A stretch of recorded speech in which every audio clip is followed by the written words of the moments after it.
जय हिंद साथियों, मैं अंकित कुमार यादव आप सभी का स्वागत करता हूं सृष्टि ज्ञान केंद्र में, जहां हम पढ़ रहे हैं कक्षा 12वीं के इतिहास को, और जिसमें चल रहा है अध्याय हमारा 10, जिसका नाम है उपनिवेशवाद और देहात। जिसमें अभी तक हमने अपने देश के औपनिवेशिक शासन को बहुत गहराई से समझ लिया है। हमने समझा कि हमारे देश को किस प्रकार से गुलाम बनाया गया और उस पर किस प्रकार से अपनी कर नीतियां लादी। किसने? ईस्ट इंडिया कंपनी ने। ईस्ट इंडिया कंपनी ने भारत को किस प्रकार से अपना गुलाम बनाया।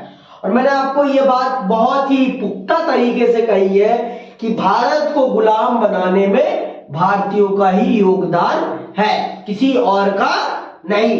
क्योंकि जब तक भारतीय अंग्रेजों का सहयोग नहीं करते तब तक आपका भारत गुलाम नहीं हो सकता था।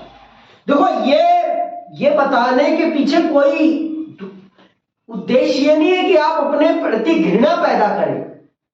आप ये समझिए, आपको बताने के पीछे ये उद्देश्य है कि आप अपने देश के व्यक्ति पर विश्वास करें, लेकिन देश के बाहर के व्यक्ति पर विश्वास ना करें।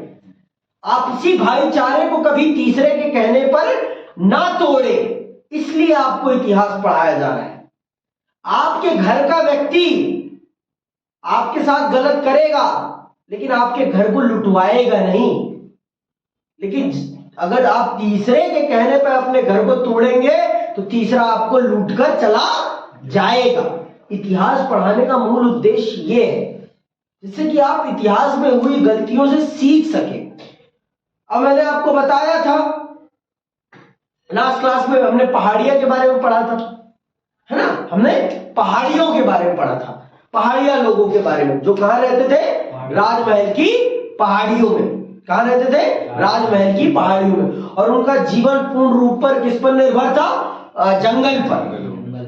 जंगल पर पूर्ण रूप से निर्भर था। और वो अंग्रेज सरकार की, या कहिए कि ईस्ट इंडिया कंपनी के शासन में बहुत दखल अंदाजी करते थे। उनको शांतिपूर्ण तरीके से शासन चलाने नहीं देते थे और उन्हें जंगलों से कोई पैसा भी नहीं मिलता था। किसे? ईस्ट इंडिया कंपनी को। जंगलों में रहने वाले लोग उन्हें किसी भी प्रकार का करवर नहीं देते थे। समझ में आई बात? तो वो इस बात से बहुत ज्यादा अपसेट थे। कौन? ईस्ट इंडिया कंपनी की। जंगल इतना बड़ा है और इतने लोग रह रहे हैं, फिर भी हमें इससे कोई रेवेन्यू नहीं मिल रहा। तो उन्होंने क्या किया? उन्होंने जंगलों को साफ किया, और जंगलों को साफ करके क्या बनाया? उनको खेत, जिससे कि उन्हें ज्यादा से ज्यादा रेवेन्यू मिल सके। और ये काम अंग्रेजों ने खुद नहीं किया है। अंग्रेजों ने ये काम, जंगलों को कटवाने का काम और पहाड़िया लोगों के जंगली जीवन को प्रभावित करने का काम भारतीय लोगों से ही करवाया है। और उनमें एक ये प्रजाति थी जिसे संथाल कहते हैं। संथाल लोग वो हैं जो एक घुमक्कड़ प्रजाति थी, और इनको एक जगह पे बसाने में अंग्रेजी शासन की वो चाल बहुत बड़ी थी, जिसमें वो पहाड़िया लोगों से अपने प्रतिशोध लेना चाहते थे और जंगलों को काट कर खेत बनाना चाहते थे। उस काम को करने में अंग्रेजों का साथ इन्हीं लोगों ने दिया, और बाद में इन लोगों ने अंग्रेजी शासन का पुरजोर विरोध भी किया। अंग्रेजी शासन का इन्होंने पुरजोर विरोध भी किया। तो चलिए पढ़ते हैं और समझते हैं कि संथाल कौन है और इन्होंने किस प्रकार से पहले अंग्रेजों का साथ दिया और फिर किन कारणों से इन्होंने अंग्रेजों का विद्रोह किया। तो आइए पढ़ते हैं और विस्तार पूर्वक समझते हैं। बंगाल में संथालों का आगमन 1780 के दशक के आसपास हुआ। वे जमींदारों के खेतों में भाड़े पर काम करते थे। जमींदारों को खेती के लिए नई भूमि तैयार करने तथा खेती का विस्तार करने के लिए उनके श्रम की आवश्यकता पड़ती थी। जैसा कि पहले बताया जा चुका है, ब्रिटिश अधिकारियों की नीति कृषि भूमि का विस्तार करके कंपनी के राजस्व में वृद्धि करने की थी। अब भाई, जमीन का विस्तार करना है तो कैसे होगा? जमीन का विस्तार तो एक ही तरीके से हो सकता है। कैसे हो सकता है? जंगलों को काट के। और आपने पढ़ लिया संथाल कौन है।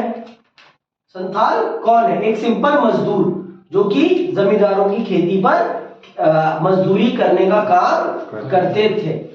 जमींदारों की खेती पर क्या करने का काम करते थे? मजदूरी करने का काम करते थे। इनके पास अपने कोई खेत वेत नहीं थे, ये जमींदारों के खेत पे काम करने का काम करते थे। और अंग्रेजी सरकार का पूरा उद्देश्य तैयार था कि हमें खेतों का विस्तार करना है जिससे कि हमारी ज्यादा से ज्यादा कमाई हो सके। उन्हें अपनी कमाई बढ़ानी थी और कमाई तभी बढ़ सकती थी जब खेत बढ़ेंगे। और खेत कैसे बढ़ाए जा सकते थे? जब जंगल काटे जाएंगे। जंगल काटे जाएंगे तभी खेती को बढ़ाया जाएगा। तो सांथालों को उस काम के लिए तैयार किया जाता है। क्या देकर? कि तुम जितना जंगल काट के खेत बनाओगे उस खेत के मालिक तुम बन जाओगे। और सबकी इच्छा होती है भाई मालिक बनने की, तो किसी को भी नौकर बन के जीवन जीना पसंद नहीं होता। क्यों होता है? पसंद नहीं होता। सबको ही पसंद है कि वो मालिक बने। तो क्या होता है सुनना। जैसे कि पहले बताया जा चुका है, ब्रिटिश अधिकारियों की नीति कृषि भूमि का विस्तार करके कंपनी के राजस्व में वृद्धि करने की थी। इसके लिए उन्होंने राजमहल की पहाड़ियों में रहने वाले पहाड़िया लोगों को एक स्थान पर रहकर अस्थायी खेती करने के लिए प्रोत्साहित किया था। पर वो लोग तो तैयार थे नहीं। कौन? पहाड़िया लोग एक जगह पर रहकर खेती करने के लिए तैयार नहीं थे। वो अंग्रेजों के अधीन काम करने को तैयार ही नहीं थे। कौन? आपके पहाड़िया लोग।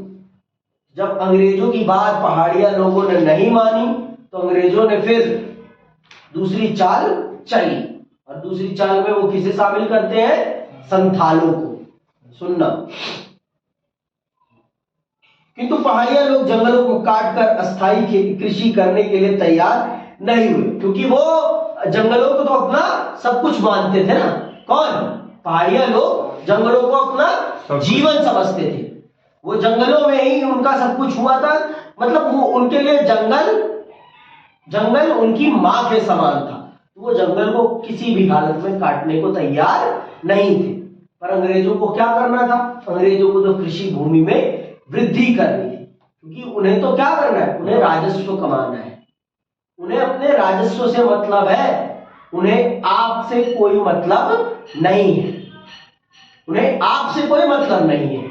उन्हें अपने राजस्व से मतलब है। और राजस्व में वृद्धि तभी होगी जब अस्थायी खेती होगी। बिना अस्थायी खेती के राजस्व में वृद्धि नहीं की जा सकती है किसी भी कीमत पर। समझ नहीं बात? आप जंगलों में रहोगे, कभी यहां खेती कर रहे हो, कभी वहां खेती कर रहे हो। अब जब मैं राजस्व कलेक्ट करने गया तो आप मिले ही नहीं, तो राजस्व तो नहीं मिल पाएगा। और मैं आपके पास आऊंगा, जंगलों में आऊंगा, आप मुझे मार डालो, क्या पता। समझ नहीं बात? तो इसलिए पहाड़िया लोगों से राजस्व कलेक्ट करने की अंग्रेजों की हिम्मत नहीं पड़ती थी जंगलों में जाकर। और जब तक वो एक जगह रहकर स्थायी खेती करना स्टार्ट नहीं करते तब तक तो उन्हें पहाड़िया लोगों से किसी भी प्रकार के राजस्व की उम्मीद ही नहीं थी। तो उन्होंने ये प्रयास किया कि उन्हें अस्थायी एक सामाजिक जीवन में परिवर्तित किया जाए, लेकिन वो सामाजिक जीवन में परिवर्तित होने के लिए तैयार नहीं हुए और उन्होंने जंगलों को काटने से साफ इनकार कर दिया। अब अंग्रेज क्या करते हैं सुनना। किंतु पहाड़िया लोग जंगलों को काटकर अस्थायी कृषि करने के लिए तैयार नहीं हुए। अंततः ब्रिटिश अधिकारियों का ध्यान संथालों की ओर आकर्षित हुआ। सुनते रहना। उल्लेखनीय है कि संथाल पहाड़िया लोगों के समान उपद्रवी नहीं थे। वे जंगलों को साफ करके उस क्षेत्र में अस्थायी कृषि करने के लिए तैयार थे। इस प्रकार ब्रिटिश अधिकारियों ने संथालों को जमीनें देकर राजमहल की तलहटी में बसने के लिए तैयार कर लिए। संथालों ने वहां रहने वाले पहाड़िया लोगों को नीचे के ढलानों पर भगा दिया और जंगलों को साफ करके वहां बस गए। संथालों ने अपने परिश्रम से अपने कृषि क्षेत्र की सीमाओं में पर्याप्त वृद्धि कर ली और शीघ्र ही यह क्षेत्र एक उपजाऊ क्षेत्र के रूप में परिवर्तित हो गया। 1810 ईस्वी के अंत में जब बुकानन राजमहल श्रृंखला के एक भाग गंजूरिया पहाड़ को पार करके एक गांव में पहुंचा तो वहां उसे देखकर आश्चर्यचकित रह गया। वहां के भूदृश्य को देखकर उसे लगा कि मानव श्रम के समुचित प्रयोग ने उस क्षेत्र के स्वरूप को ही बदल दिया था। इस पर टिप्पणी करते हुए उसने लिखा, गंजूरिया में अभी अभी काफी जुताई की गई है, जिससे यहां पता चलता है कि इसे कितने शानदार इलाके में बदला जा सकता है। मैं समझता हूं कि इसकी सुंदरता एवं समृद्धि विश्व के किसी भी क्षेत्र जैसी विकसित की जा सकती है। बुकानन का एक विचार था कि वहां की भूमि चट्टानी होते हुए भी अत्यधिक उपजाऊ थी और उसने उतनी बढ़िया तंबाकू एवं सरसों और कहीं नहीं देखी थी। तो सांथालों ने पहाड़िया इलाके को अपने परिश्रम से खेतों में परिवर्तित कर दिया था और वहां पर तंबाकू और सरसों की फसलें उगाई जा रही थी। और जब इसने देखा बुकानन ने, तो इसकी आंखें चौंधिया गई कि वाह, इन्होंने अपने परिश्रम से क्या करके दिखा दिया। हम तो कभी सोचते ही नहीं थे कि इस चट्टानी जमीन को इतना उपजाऊ बनाया जा सकता है, लेकिन इन्होंने तो अपने परिश्रम से इस चट्टानी जमीन को, जंगल वाली जमीन को पूरा परिवर्तित करके खेती वाली जमीन में परिवर्तित कर दिया और वो करके दिखाया जिसकी हमें उम्मीद भी नहीं थी। ये कौन कह रहा है? ये बुकानन कह रहा है। ये बुकानन कह रहा है, जो अंग्रेजी अफसर है, समझ में आई बात? वो कह रहा है ये बात, क्योंकि उसे इस बात पे यकीन ही नहीं था। जब वो पहाड़िया लोगों से मिला था, पहाड़िया लोग, आपने सुना पढ़ा कि पहाड़िया लोग बहुत ही उसे शक की दृष्टि से देख रहे थे और वो जहां भी आता पहाड़िया लोग वहां से भाग जाते, है ना। बुकानन जहां भी जाता पहाड़िया लोग वहां से भाग जाते या पहाड़िया लोगों पे वो हमले कर देते। कौन? पहाड़िया लोग। किस पर? बुकानन पर। लेकिन जब सांथालों ने उस एरिया पर अपना नियंत्रण स्थापित किया और वो जब एक गांव के रूप में रहने लगे और उन्होंने जब जंगलों को साफ करके खेत में परिवर्तित कर दिया, तो बुकानन ने एक दूसरी बात कही जो कि मैंने आपको बता दी। ठीक है। सांथालों के विषय में अपने विचार प्रकट करते हुए बुकानन ने लिखा था, नई जमीन साफ करने में वे बहुत होशियार होते हैं किंतु नीचता से रहते हैं। देख रहे हो? किंतु वो नीचता से रहते हैं। उनकी झोपड़ियों में कोई बड़ा नहीं होता, बाड़ नहीं होती और दीवारें सीधी खड़ी की गई छोटी छोटी सटी हुई लकड़ियों की बनी होती, जिस पर भीतर की ओर लेप लगा होता है। झोपड़ियां छोटी और मैली कुचली होती हैं, उनकी छत सपाट होती हैं, उनमें उभार बहुत कम होता है। ये बुकानन किसके बारे में बता रहा है? सांथाल लोगों के बारे में बता रहा है कि सांथाल लोग बहुत ही मतलब असभ्य तरीके से रहते हैं। असभ्य मतलब गंदगी में रहते हैं, सफाई पसंद लोग नहीं है ये। और देखो, गांव में जो रहता है बहुत सारी समस्याएं होती है गांव में। आप भी जानते हो, गांव में सारी वो सुविधाएं नहीं होती जिनकी हम शहरों में कल्पना करते हैं, जो देखते हैं। जिस प्रकार का ड्रेनेज सिस्टम शहरों में होता है, उस प्रकार का ड्रेनेज सिस्टम गांव में नहीं होता। तो गांव का जो गंदा पानी होता है वो घर के आसपास ही बहता दिखाई पड़ता है। तो इसीलिए बुकानन ऐसी बकवास कर रहा है जो उसने देखा। दामिन ए कोह का सीमांकन। दामिन ए कोह का सीमांकन क्या है, चलिए समझते हैं। आपने जान लिया कि सांथालों ने पहाड़ी जमीन को उपजाऊ जमीन बना दिया है और उस पर खेती होने लगी है, बहुत अच्छी। अब अंग्रेजों को उस पर कब्जा भी तो करना है ना भाई। अगर उस पर कब्जा नहीं करेंगे तो सांथाल अमीर नहीं हो जाएंगे, और अमीर हो जाएंगे तो फिर मजदूरी कौन करेगा? गरीब इसीलिए तो रखे गए हैं ना, कि अगर गरीब नहीं रहेगा तो मजदूरी कौन करेगा? मजदूरी करने वाले भी तो चाहिए ना भाई। नहीं तो फिर बड़ी बड़ी फैक्ट्रियों को साफ कौन करेगा? बड़ी बड़ी फैक्ट्रियों में लेबर वर्क का काम कौन करेगा? लेबर भी तो चाहिए ना। इसीलिए तो बहुत से लोगों को गरीब रखा जाता है, जानबूझकर बनाकर उन्हें गरीब रखा जाता है। तो सांथालों को भी गरीब कैसे रखा गया?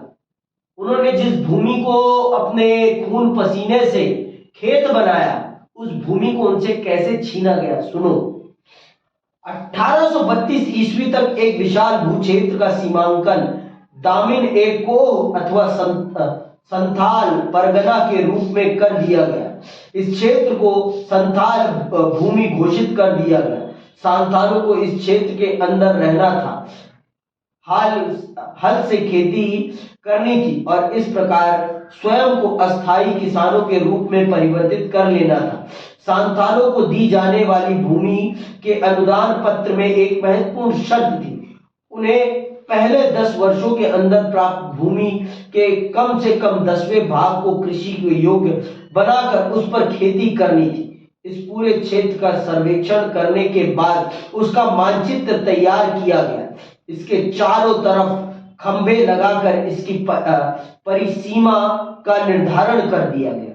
इस प्रकार यह भूभाग मैदानों के अस्थायी कृषि क्षेत्र से एवं पहाड़िया लोगों की पहाड़ियों से पृथक हो गया। सांथाल बस्तियों में विद्रोह। सुनना, सांथाल बस्तियों में विद्रोह क्यों होता है? सांथालों के विषय में यह प्रसिद्ध था कि वे सबसे योग्य स्थानों की खोज में भूख प्यास की चिंता किए बिना निरंतर आगे बढ़ते रहते थे। जब अब दामिने को के रूप में मानो उनकी यात्रा को मंजिल मिल गई। दामिने को के सीमांकन के पश्चात सांथालों की बस्तियों में तीव्रता पूर्वक वृद्धि होने लगी।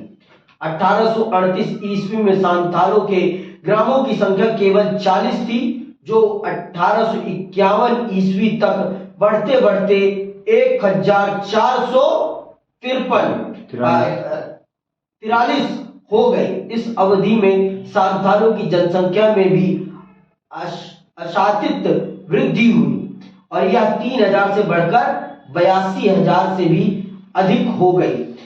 ये क्यों हुई? क्योंकि खेती में वृद्धि हुई, खाने पीने की सारी सुविधाएं हो गई, जिस कारण से परिवार बढ़ा।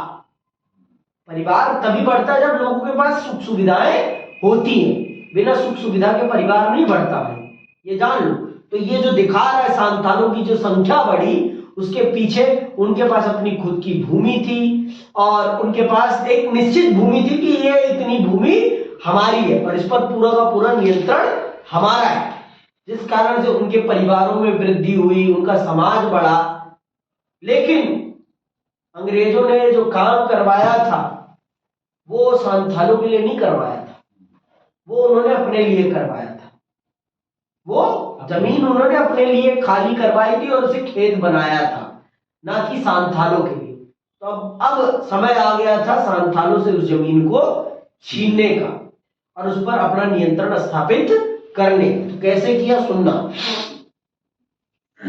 खाना बदोशों का जीवन छोड़कर एक स्थान पर बस जाने से उन्हें वाणिज्यिक फसलों को उगाने का प्रोत्साहन मिला। उनकी आर्थिक स्थिति उन्नत होने लगी और वे व्यापारियों एवं साहूकारों के साथ लेन देन भी करने लगे। खेती का विस्तार होने के साथ साथ ईस्ट इंडिया कंपनी के राजस्व में महत्वपूर्ण वृद्धि होने लगी। अब आते हैं सबसे बड़ी बात पे, सांथाल विद्रोह। जब सब कुछ इतना अच्छा चल रहा था तो सांथालों ने विद्रोह क्यों किया? प्रश्न आता है ना मन में कि जब उनकी आर्थिक स्थिति भी अच्छी थी, उनके पास खेत भी थे, सब कुछ था, उनका परिवार भी अच्छा चल रहा था, फिर सांथालों ने विद्रोह क्यों किया? ये सबसे बड़ा प्रश्न है और यह आएगा भी, प्रश्न ऐसे ही आएगा।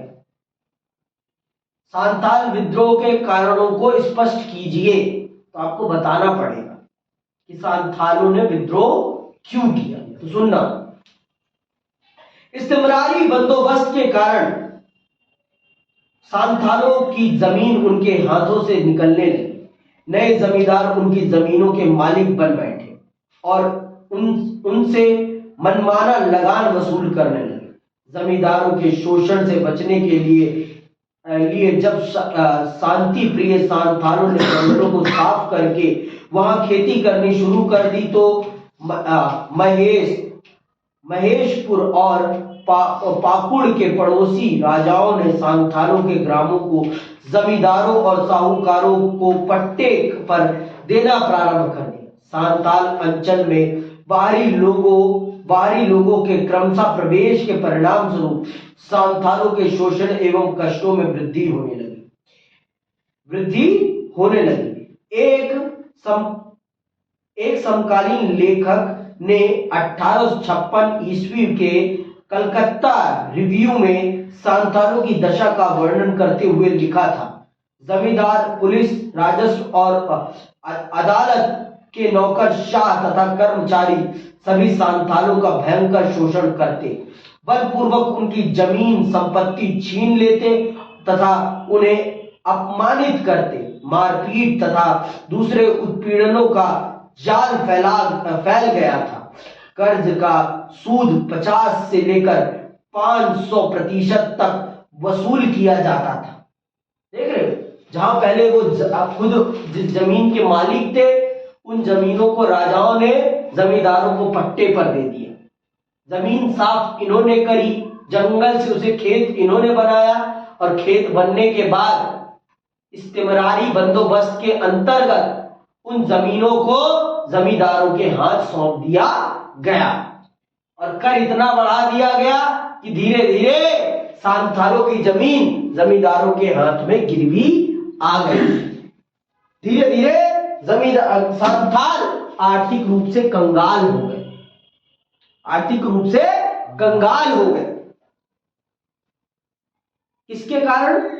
अंग्रेजी कर व्यवस्था के कारण, उनके इस्तेमरारी बंदोबस्त के कारण।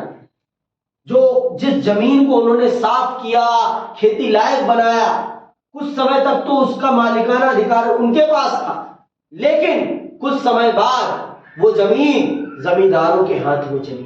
कैसे चली गई भाई? अंग्रेजी शासन की कुनीतियों के कारण। समझ में आई बात? और इस कुनीति को स्थापित करने में कोई बाहरी नहीं आया है। भारत के राजाओं ने, भारत के जमींदारों ने ही अंग्रेजों का साथ दिया है उन कुनीतियों को पालने में और पोसने में, किसी और ने नहीं।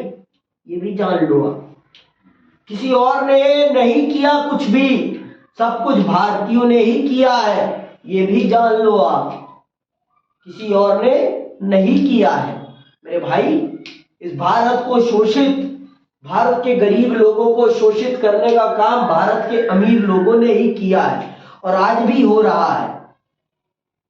और जब तक आप पढ़ेंगे नहीं, आप जानेंगे नहीं, तब तक आप समझ नहीं पाएंगे इन अमीरों की चालों को। ये मीठी बातें जरूर करेंगे आपसे, लेकिन ये आपको लूट लेंगे। मीठी छुरी से किया हलाल, समझ में आई बात? आपके मीठी छुरी लगा के आपको हलाल कर लेंगे और आपको पता तक नहीं चल पाएगा। इन सांथालों को कुछ भी पता नहीं चल पाया। धीरे धीरे इनकी जमीनों को जमींदारों ने हथिया लिया। भाई, खेती किस पर निर्भर है? प्रकृति पर निर्भर है। किसी साल कम होती है, किसी साल ज्यादा होती है, किसी साल कम होती है और किसी साल ज्यादा होती है, लेकिन कर में कोई कमी नहीं होती।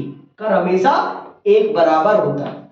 जिस बार कर देने में सफल होते हैं, उस बार उन्हें कर देने के लिए जमींदारों से लोन लेना पड़ता है, और एक बार इस लोन के चक्कर में फंस गए तो फिर इस लोन के चक्कर से वो कभी बाहर नहीं निकल पाते। निकल तभी पाते हैं जब उनकी जमीन नीलाम हो जाती है। तो इस प्रकार से जमींदारों ने सांथालों की जमीनों को अपने अधीन कर लिया। इस प्रकार से, इस नीति से, समझ में आई बात? अपनी कर नीतियों से अंग्रेजों ने सांथालों की जमीनों को जमींदारों के अधीन करा दिया। आगे सुनिए, ठीक है। मारपीट तथा दूसरे उत्पीड़नों का जाल फैल गया था। कर्ज का सूद 50 से लेकर 500% तक वसूल किया जाता था। सुन लिया? कर का सूद कितना लिया जा रहा है? इंटरेस्ट 5 से 500 रुपए तक कितना सूद लिया जा रहा है, आप देखो ना। आगे सुनिए। अंततः इन सभी अत्याचारों ने भयंकर असंतोष का रूप धारण कर लिया, जो 1855-56 ईस्वी के सशस्त्र विद्रोह के रूप में प्रकट हुआ। ये पूरा का पूरा 1857 के विद्रोह की रूपरेखा बन रही है। आप देख लो ये कब हुआ है विद्रोह, 56-57 में, और 56-55-56-57 में विद्रोह होगा, तो उसकी पूरी की पूरी रूपरेखा तैयार होगी। एक दिन में विद्रोह नहीं पैदा हुआ है, विद्रोह पैदा होने में लंबा समय लगा है। तो इसीलिए 1857 के विद्रोह को भारत का पहला स्वतंत्रता संग्राम इसीलिए कहा जाता है, इसीलिए कहा जाता है। समझ में आई बात? क्योंकि उस समय तक हमारे देश का किसान अंग्रेजी शासन की कुनीतियों से पूर्ण रूप से भर गया था, पूर्ण रूप से उनके शोषण से भर गया था। अब उसमें बर्दाश्त करने की ताकत नहीं थी और उसने विद्रोह का बिगुल बजा दिया था। लेकिन कुछ भारत के वफादार अंग्रेजी कुत्तों ने भारत की आजादी को रोक दिया, नहीं भारत 1857 में ही आजाद हो जाता। 57 में नहीं तो 60 में तो आजाद हो ही जाता। लेकिन कुछ वफादार अंग्रेजी कुत्तों ने भारत को अंग्रेजों की जंजीर में और जकड़ दिया। सुनना ध्यान। इसमें भागलपुर, मानभूम और राजमहल की जनजातियों ने विशेष रूप से भाग लिया। राजमहल के भगना हीडो गांव के चूलो सांथाल के 4 पुत्रों सिद्धू, कन्नू, चांद और भैरव ने इस विद्रोह का नेतृत्व किया। 30 जून 1855 ईस्वी की रात को 400 गांव के 10,000 से भी अधिक प्रतिनिधि भागना हीडो की सभा में सम्मिलित हुए। सिद्धू और कन्नू ने सभा को संबोधित किया तथा सांथालों पर होने वाले अत्याचारों का वर्णन किया। सभा में सांथालों की स्वतंत्रता की घोषणा की गई। सभा ने एक स्वर से जमींदारों, महाजनों, अंग्रेज शासकों, पुलिस, मजिस्ट्रेट आदि के अन्याय और अत्याचार सहन न करने की शपथ ली। महाजनों, जमींदारों एवं भूमि कर अधिकारियों के घर, रेलवे स्टेशन तथा डाकघर, पुलिस तथा नील अधिकारियों की फैक्ट्रियां आदि सांथालों के आक्रमण के प्रमुख केंद्र थे। तो अंग्रेज सांथालों ने निश्चय कर लिया था सालों को फूंक ही देंगे, जो होगा देखा जाएगा। अब इनके अधीन हमें नहीं रहना, इनके अधीन नहीं रहना। और 2 भाइयों ने इस नेतृत्व को संभाला है सांथालों के विद्रोह। किन्होंने? कन्नू ने और सिद्धू ने। सिद्धू और कन्नू सांथाल विद्रोह के सबसे बड़े नेता बने और उन्होंने सांथालों को एकजुट किया और सांथालों में ये चेतना जगाई कि अब हमें साहूकारों की, अंग्रेजों की, पुलिसों की, मजिस्ट्रेटों की, नील के फैक्ट्री मालिकों की गुलामी नहीं करनी। अब हमें अपने आप को स्वतंत्र करना है, हमें किसी के अधीन नहीं रहना। आगे सुनिए। सशस्त्र विद्रोह का प्रारंभ 7 जुलाई 1855 ईस्वी को दीघी नामक स्थान से घटने वाली एक छोटी सी घटना से हुआ। दीघी थाने का थानेदार 2 सांथाल कैदियों को ले जा रहा था। सिद्धू और कन्नू ने इन दोनों सांथाल कैदियों को छुड़वाने का प्रयत्न किया, किंतु थानेदार ने जोश में आकर सिद्धू और कन्नू को भी गिरफ्तार करने का प्रयास किया। उत्तेजित सांथालों ने थानेदार महेश लाल दत्त की वहीं हत्या कर दी और अन्य पुलिस वालों को भी मौत के घाट उतार दिया। सिद्धू और कन्नू को सांथालों के राजा तथा चांद और भैरव को सेनापति घोषित कर दिया गया। विद्रोहियों ने कंपनी का राज खत्म होने और स्वाधीन संथाल राज्य स्थापित होने की घोषणा की। लगभग 60,000 की विशाल सेना को टुकड़ियों में बांटकर सांथालों ने सरकारी अधिकारी एवं कर्मचारियों तथा ब्रिटिश राज समर्थकों पर हमले करने प्रारंभ कर दिए। सांथालों का नारा था, जमींदार, महाजन, पुलिस और सरकारी कर्मचारियों का नाश हो, क्योंकि इन्होंने ही सांथालों को पर अत्याचार किया था। इसीलिए एक टुकड़े ने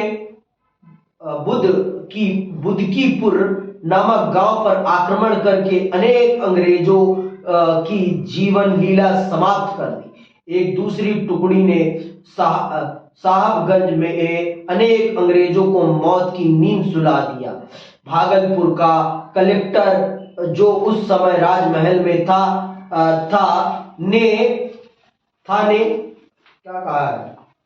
ने किसी प्रकार छिपकर अपने प्राणों की रक्षा की।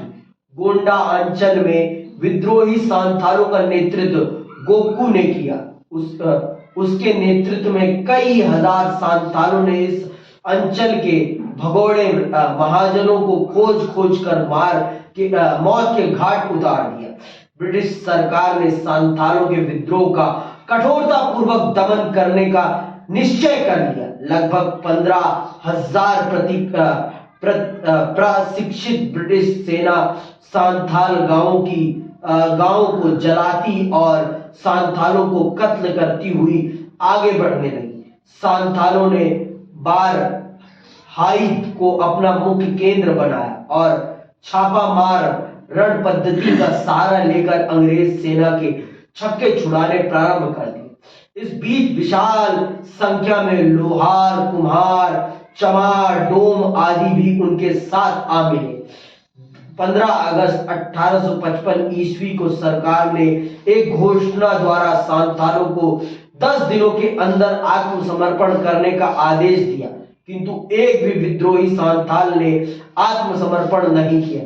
10 नवंबर 1855 ईस्वी को ब्रिटिश सरकार ने बंगाल और बिहार के सांथाल अंचलों को सेना को सौंप दिया। तत्पश्चात अमानुषिक अत्याचारों का नंगा नाच शुरू हो गया। फरवरी 1856 ईस्वी में सांथाल विद्रोह के सबसे बड़े नेता सिद्धू गोली का शिकार बन गया। चांद और भैरव भागलपुर के पास भयंकर युद्ध में मारे गए। फरवरी के तीसरे सप्ताह में कन्नू वीर भूमि जिले में पुलिस के हाथ पकड़ा गया। उसी वक्त गोली मार दी गई। इस प्रकार सरकार ने कठोर दमन नीति का अनुसरण करते हुए सांथाल विद्रोह का दमन कर दिया। अंग्रेज सेना का तोपों और बंदूकों से लैस होना सांथालों की असफलता का महत्वपूर्ण कारण बना। तो आप देख लो कि कितनी ज्यादा सांथालों के मन में अंग्रेजी सरकार के खिलाफ भावना पैदा हो गई थी, दुर्भावना पैदा हो गई थी। ये दुर्भावना एक दिन में नहीं पैदा हुई थी। ये दुर्भावना अंग्रेज सरकार की नीतियों के कारण पैदा हुई थी और वो सफल हो जाते सांथाल। लेकिन भारत के कुछ, मैंने बताया ना, वफादार कुत्तों ने अंग्रेज सरकार का साथ दिया, जिस कारण से सांथाल लोगों का विद्रोह सफल नहीं हो पाया। और अंग्रेज सरकार के पास आधुनिक हथियार थे और इनके पास आधुनिक हथियार नहीं थे। अगर संपूर्ण भारत की जनता सांथालों का साथ दे देती तो सांथाल अंग्रेजों का पूर्ण रूप से दमन कर देते। भारत के नकली अंग्रेजों ने ही भारत को गुलाम बनाए रखने में बड़ी भूमिका निभाई है। भारत के नकली अंग्रेजों ने, अर्थात भारत के साहूकारों ने, राजाओं ने, जमींदारों ने, पुलिस के अफसरों ने, उन्होंने ही भारत को गुलाम बनाए रखने में अंग्रेजों की मदद की। इसीलिए गांधी को सबसे पहले चेतना जगानी पड़ी कि भारत के लोगों समझो। इसीलिए गांधी को वो काम करना पड़ा कि जब पहले भारत के लोगों को समझाया जाए कि तुम जब तक इनका सहयोग बंद नहीं करोगे तब तक अंग्रेज भारत नहीं छोड़ने वाले। इसीलिए गांधी को असहयोग आंदोलन जैसा आंदोलन चलाना पड़ा। अब आपको समझ में आई, गांधी ने अहिंसा का रास्ता ना अपनाकर अहिंसा का रास्ता क्यों अपनाया? क्योंकि हिंसा के रास्ते में सामने वाला, आप हिंसा करोगे तो सामने वाला भी हिंसा करेगा और उसके पास आपसे कहीं ज्यादा आधुनिक हथियार है, तो आप उससे हिंसा के रास्ते तो जीत नहीं पाओगे ना। तो अगर आपको जीतना है तो उसका एक अलग रास्ता है, उसका एक अलग तोड़ निकालना पड़ेगा। इसलिए गांधी ने अहिंसा का रास्ता अपनाया, जिससे कि अगर हम इनको नहीं मार रहे फिर भी ये हमें मारेंगे तो पूरी दुनिया को पता तो चलेगा ना कि कौन किस पर अत्याचार कर रहा है, पूरी दुनिया मानेगी तो कि कौन किस पर अत्याचार कर रहा है। समझ में आई बात? इस विद्रोह के पश्चात सांथाल परगना नामक एक पृथक जिला बना दिया गया। इसके लिए 5500 वर्ग मील का क्षेत्र भागलपुर और वीरभूमि जिले में से लिया गया। सांताल अंचल में यूरोपीय मिशनरियों के अतिरिक्त अन्यों का प्रवेश निषेध कर दिया गया। इन पादरियों का प्रमुख कार्य सांतालों में ब्रिटिश राजभक्ति की भावनाएं उत्पन्न करना था। औपनिवेशिक सरकार को आशा थी कि नए फरगने के निर्माण और उसमें कुछ विशेष कानून लागू करने से सांथाल संतुष्ट हो जाएंगे, किंतु इसके बाद भी सांथाल चुप होकर नहीं बैठे। उन्होंने 1871 ईस्वी और पुनः 1880-81 ईस्वी में विद्रोह का झंडा बुलंद कर दिया, किंतु आधुनिक हथियारों से युक्त सरकारी सेनाओं ने सांथाल विद्रोह का पुनः दमन कर दिया। समझ लिया? इसीलिए गांधी ने इसीलिए हिंसा का रास्ता ना अपनाकर अहिंसा का रास्ता अपना, क्योंकि हमारे पास उस समय आधुनिक हथियार नहीं थे। आधुनिक हथियार किसके पास थे? अंग्रेजों के पास थे, और हम इनसे हिंसा के माध्यम से लड़कर जीत नहीं सकते थे। जीत सकते थे तो सिर्फ अहिंसा के रास्ते से। समझ में आई बात? बुकानन का कार्य विवरण समझ लेते हैं। इसने क्या किया है? ठीक है,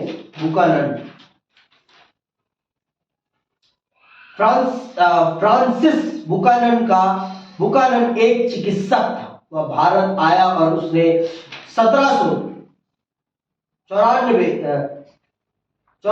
1815 ईस्वी के अवधि में बंगाल चिकित्सा सेवा में कार्य किया। उसने कुछ वर्ष तक भारत के गवर्नर जनरल लॉर्ड वेबजली के शल्य चिकित्सक के रूप में कार्य किया। अपने कलकत्ता प्रवास के काल में उसने कलकत्ता में एक चिड़ियाघर की स्थापना की, जिसे कलकत्ता अलीपुर चिड़ियाघर के नाम से जाना जाता है। बुकानन ने कुछ समय के लिए वनस्पतिक उद्यान के प्रभारी के रूप में भी कार्य किया। उसने बंगाल सरकार के अनुरोध पर ब्रिटिश ईस्ट इंडिया कंपनी के अधिकार क्षेत्र की भूमि का विशद सर्वेक्षण किया। 1815 ईस्वी में अस्वस्थ होने के कारण वह इंग्लैंड लौट गया। अपनी माता की मृत्यु के बाद वह उसकी संपत्ति का उत्तराधिकारी बना और उसने उनके वंश नाम हैमिल्टन को ग्रहण कर लिया। इसीलिए उसे बुकानन हैमिल्टन के नाम से जाना जाता है। बुकानन के विवरण में हमें तत्कालीन भारत, विशेष रूप से बंगाल प्रांत के विषय में अत्यधिक महत्वपूर्ण जानकारी मिलती है। उसने पहाड़ियां लोगों, सांथालों और अस्थायी कृषि के विस्तार पूर्वक लिखा है, क्योंकि उस समय जब यह आया था तब अंग्रेजों के पास भारत का एक ही प्रांत था। कौन सा? बंगाल प्रांत। उनका बंगाल प्रांत पे ही सबसे बड़ा अधिकार था। तो ये बुकानन बंगाल प्रांत में ही इसने सबसे ज्यादा काम किया। बंगाल प्रांत में इसने बड़ा काम किया था। बुकानन के विवरण से हमें तत्कालीन भारत, विशेष रूप से बंगाल प्रांत के विषय में अत्यधिक महत्वपूर्ण जानकारी मिलती है।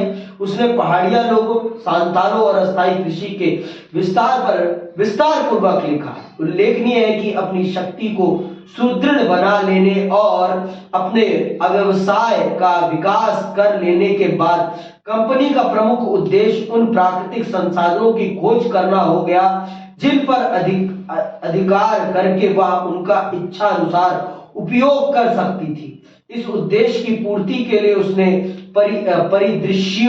परिदृश्यों एवं राजस्व स्रोतों का सर्वेक्षण करवाया, खोज यात्राओं का आयोजन किया और अपने भूविज्ञानियों, भूगोलवेत्ताओं, वनस्पति विज्ञानियों एवं चिकित्सकों को जानकारी एकत्र करने के लिए भेजा। फ्रांसिस बुकानन एक ऐसा ही व्यक्ति थे। वह असाधारण प्रेक्षण शक्ति से संपन्न था। वह जिस भी स्थान पर गया उसने वहां के पत्थरों, चट्टानों एवं वहां की भूमि के विभिन्न स्तरों की भली भांति अध्ययन किया। अपनी यात्राओं के दौरान उसने उन मूल्यवान पत्थरों एवं खनिजों का पता लगाने का प्रयास किया जो वाणिज्यिक दृष्टि से महत्वपूर्ण थे। उसने ऐसे स्थानों का भी पता लगाया जो लौह खनिज एवं अभ्रिक, ग्रेनाइट और सेंट पीटर से संबंधित थे। उसके द्वारा नमक निर्माण एवं कच्चा लोहा निकालने की स्थानीय पद्धतियों का भी सावधानी पूर्वक निरीक्षण किया गया। तो ये जो व्यक्ति था ये भूगोलविद था, एक बहुत बड़ा ज्ञानी व्यक्ति था। इसने अंग्रेजों के लिए भारत में छुपे उस खजाने को खोजने का काम किया जो अंग्रेज अपनी नंगी आंखों से नहीं देख सकते। मतलब इसने भूमि का सर्वेक्षण किया, पहाड़ों का सर्वेक्षण किया, सर्वे किया और पता लगाया कि कहां पर क्या है, किस प्रकार की कहां खेती की जाए जिससे कि अंग्रेजों को ज्यादा मुनाफा हो। तो इसने उन कामों को अंजाम दिया। इसने भूमि का सर्वेक्षण किया और पता लगाया किस भूमि पर किस प्रकार की खेती करेंगे ईस्ट इंडिया कंपनी तो उसे ज्यादा लाभ होगा। कहां किस प्रकार के अयस्क है, कहां लोहा है, कहां पर खनिज है, कहां नमक बनाने के लिए सही स्थिति है और कहां का लोहा सबसे ज्यादा अच्छा है। इन सब चीजों को ढूंढने में आपके बुकानन ने अंग्रेजों की बहुत ज्यादा मदद की, जिस कारण से अंग्रेजों को भारत के उस खजाने के बारे में भी पता चल पाया जो ईस्ट इंडिया कंपनी अपनी नंगी आंखों से नहीं देख सकती थी। तो ईस्ट इंडिया कंपनी ने ऐसे बहुत से ज्ञानी वैज्ञानिक लोगों को बुलाया जिन्होंने भारत का गहन अध्ययन किया और भारत में छिपे हुए खजाने को लूटने में इनकी मदद की। समझ में आई बात? तो बुकानन उन्हीं में से एक था। बुकानन एक बहुत ही एक्सपर्ट पर्सन था जो भूमि को देखकर ही भूमि की परिस्थिति के बारे में पता कर लेता था। देखो आपने सुना ही कि उसने बहुत सी जमीनों का सर्वेक्षण किया, उनको टेस्ट किया, उनका परीक्षण किया, चट्टानों का परीक्षण किया, पेड़ों का परीक्षण किया, सब चीजों को उसने बहुत ही सटीक तरीके से देखा और अंग्रेज सरकार को या कहिए ईस्ट इंडिया कंपनी को कैसे लाभ मिल सके उसके लिए उन्हें नीतियां बनाकर दी कि यहां पर इस प्रकार के पेड़ लगाओगे तो ज्यादा फायदा मिलेगा, यहां पर इस प्रकार की खेती करोगे तो ज्यादा फायदा मिलेगा, यहां पर खनिज है, आपके कोयला है, ये है वो है। इसने पता करके बहुत अच्छे से बताया अंग्रेज सरकार को, जिससे अंग्रेज सरकार ईस्ट इंडिया कंपनी उन चीजों को लूटने में कामयाब रही जिन चीजों को कभी भारतीय लोग भी प्रयोग नहीं कर पाए थे। समझ में आई बात? क्योंकि इसने विज्ञान का बहुत अच्छे से प्रयोग किया और विज्ञान की मदद से भारत को लूटने का एक नया रास्ता उसने खोलकर अंग्रेज सरकार को प्रदान कर दिया। आगे सुनो।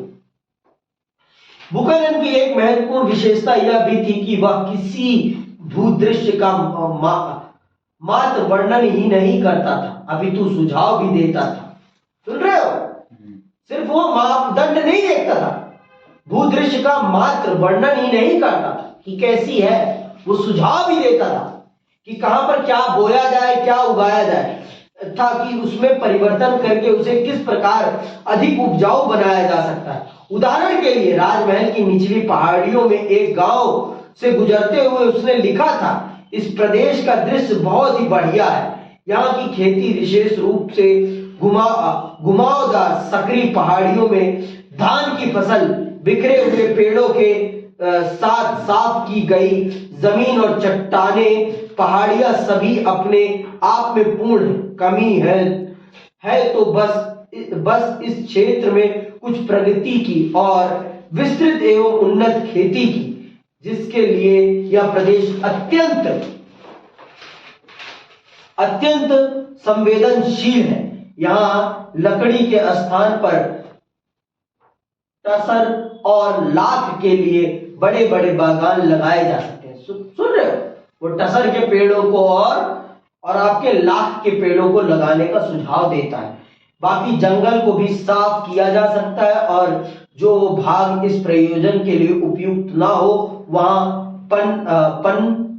पनई, ताड़ और महुआ के पेड़ लगाए जा सकते हैं। उल्लेखनीय है कि बुकानन के विवरण का अध्ययन करते हुए हमें यह अवश्य याद रखना चाहिए कि उसकी सूक्ष्म दृष्टि एवं प्राथमिकताएं स्थानीय निवासियों से भिन्न थी।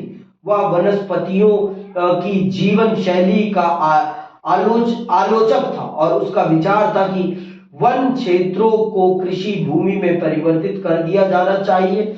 हमें यह भी नहीं भूलना चाहिए कि बुकानन की यात्राएं केवल भू दृश्यों के प्यार एवं अज्ञात की खोज से प्रेरित नहीं थी। वह एक विशाल दल के साथ यात्रा करता था जिसमें नक्शा बनाने वाले, सर्वेक्षक, पालिकी उठाने वाले, कूली आदि सम्मिलित होते थे। उसे क्या देखना, खोजना और लिखना है, इसके स्पष्ट निर्देश दिए जाते थे। इस प्रकार किसी भी गांव में पहुंचने पर उसे सरकार के एक एजेंट के रूप में देखा जाता था, ना कि एक पर्यवेक्षक के रूप में। तो बुकानन बहुत ही स्मार्ट बंदा था, जो जमीन को देखता था और उसकी में क्या कमियां है, क्या गुण है, ये सब बताता था। ये सारी चीजें वो नोट डाउन करता था, जिससे कि अंग्रेजों की कमाई में बढ़ोतरी की जा सके, ज्यादा से ज्यादा। समझ गई बात? वो अंग्रेजों के लिए काम करने आया था, भारतीयों के लिए नहीं। उसका मूल उद्देश्य था ईस्ट इंडिया कंपनी की कमाई में किस प्रकार से भारत के संसाधनों का ज्यादा से ज्यादा प्रयोग सम्मिलित कराया जा सके, इस चीज को सुनिश्चित करने वो आया था। उसका मूल उद्देश्य ये था। उसे कोई फर्क नहीं पड़ता था कि भारत की जमीन बर्बाद हो रही है, भारत के जंगल बर्बाद हो रहे हैं, भारत के लोगों की आय बर्बाद हो रही है, उसे इससे कोई फर्क नहीं पड़ता था। उसे सिर्फ मतलब था तो अपनी उस उद्देश्य से, जिस उद्देश्य के लिए ईस्ट इंडिया कंपनी ने उसे बुलाया था। तो आज के लिए बस इतना ही। अगली क्लास में इस चैप्टर को और विस्तार से पढ़ेंगे और समाप्त करेंगे। इसी के साथ जय हिंद, जय